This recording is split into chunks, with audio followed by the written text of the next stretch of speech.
L'itinérance est un phénomène qui a pris beaucoup d'ampleur au cours des 10 dernières années.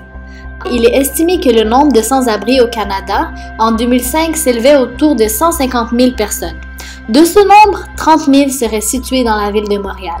Ce sont des personnes qui sont marginalisées et donc beaucoup visées par les forces policières.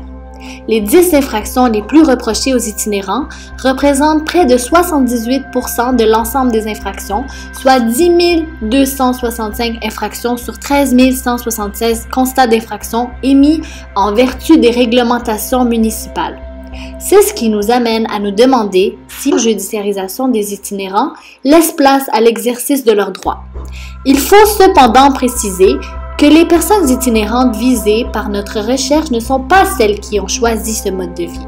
Nous visons plus particulièrement les itinérants avec des troubles mentaux.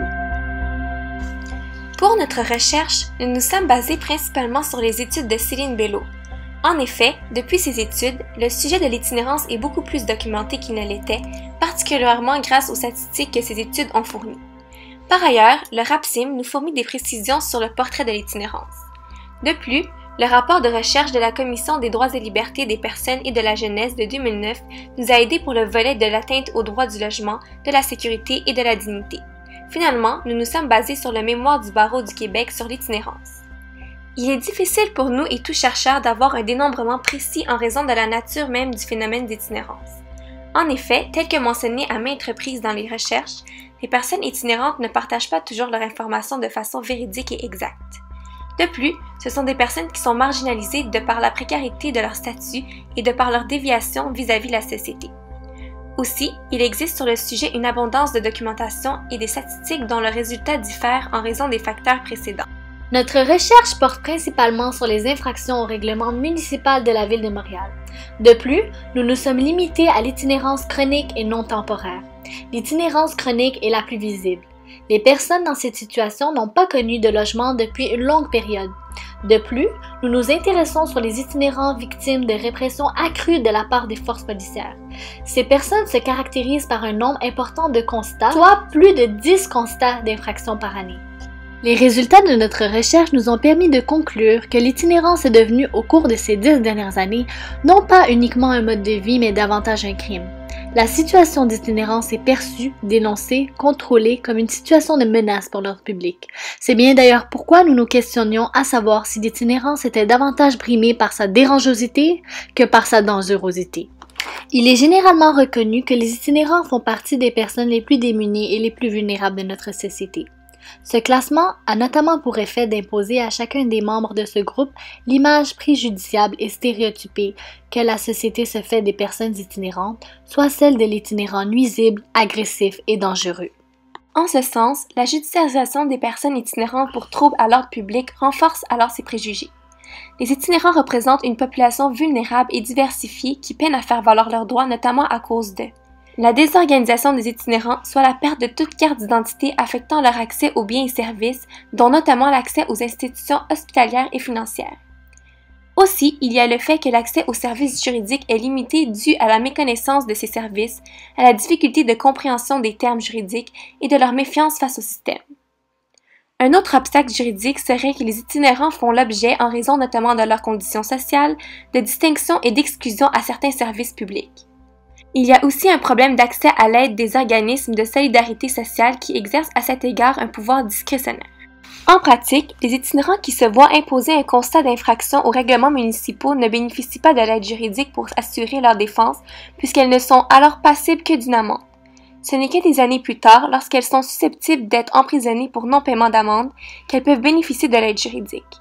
Il est souvent beaucoup trop tard pour intervenir à ce moment-là. Lorsqu'un itinérant reçoit un constat, généralement il va soit l'ignorer, le jeter ou bien le perdre. Son dossier sera alors réputé prendre la voie du plaidoyer de non-culpabilité. Sans aucun avis, son dossier fait alors l'objet d'un jugement par défaut. Le dossier est ensuite rendu à l'étape d'exécution du jugement. Si tous les éléments constitutifs de l'infraction sont présents, les procureurs mènent le dossier devant la cour où les juges prononcent la culpabilité. Une fois le constat d'infraction émis, il n'existe malheureusement pas vraiment de pouvoir discrétionnaire. Bien que les juges se sentent concernés par la problématique des itinérants et essaient de trouver des aménagements et des solutions, le pouvoir des juges à l'égard de ces personnes vulnérables se limite seulement à celui qui leur est conféré. Contrairement aux juges, ce sont les forces policières qui ont ce pouvoir discrétionnaire d'épargner l'itinérant ou de lui émettre un constat. Divers droits fondamentaux sont brimés par la judiciarisation des personnes itinérantes. Entre autres, le droit au logement est en jeu. En effet, la précarité résidentielle et le manque de logements sociaux constituent un élément majeur des facteurs structurels de l'itinérance. D'ailleurs, le fait d'être judiciarisé peut entraver l'obtention de nouveaux logements. Le logement implicitement protégé par l'article 45 de la Charte des droits et libertés est avant tout le lieu privilégié d'expression de la citoyenneté, le lieu où la personne aux prises avec des problèmes de santé mentale peut débuter son cheminement vers la reprise de pouvoir sur sa vie. Les sans-abri sont clairement démunis du droit du logement. Devant ces circonstances particulières, nous sommes d'avis que le tribunal est justifié d'intervenir puisque le gouvernement est réticent à allouer les ressources nécessaires pour endiguer et prévenir l'itinérance. Le droit à la sûreté prévu à l'article 1 de la Charte est également brimé. Son objectif est de protéger toute personne contre les actes de l'État qui ont des conséquences physiques et psychologiques sérieuses, graves, néfastes sur elle. La sécurité de la personne doit inclure un droit au traitement médical d'un état dangereux pour la vie ou la santé sans menace de répression pénale. En forçant une personne dont la vie ou la santé est en danger de choisir entre, d'une part, la perpétration d'un crime pour obtenir un traitement médical efficace en temps opportun et d'autre part un traitement inadéquat ou pas de traitement du tout, le droit à la sécurité de la personne est violé. Aussi, le manque de sommeil peut avoir de graves conséquences sur la santé des personnes itinérantes.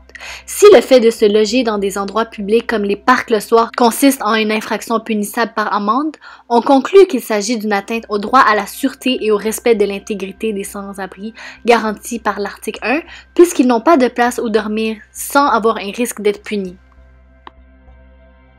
S'inspirant des tribunaux mis en place ailleurs au Canada, notamment du Mental Health Court à Toronto, une solution alternative à la judiciarisation a été mise en place, soit le programme d'accompagnement justice santé mentale à Montréal.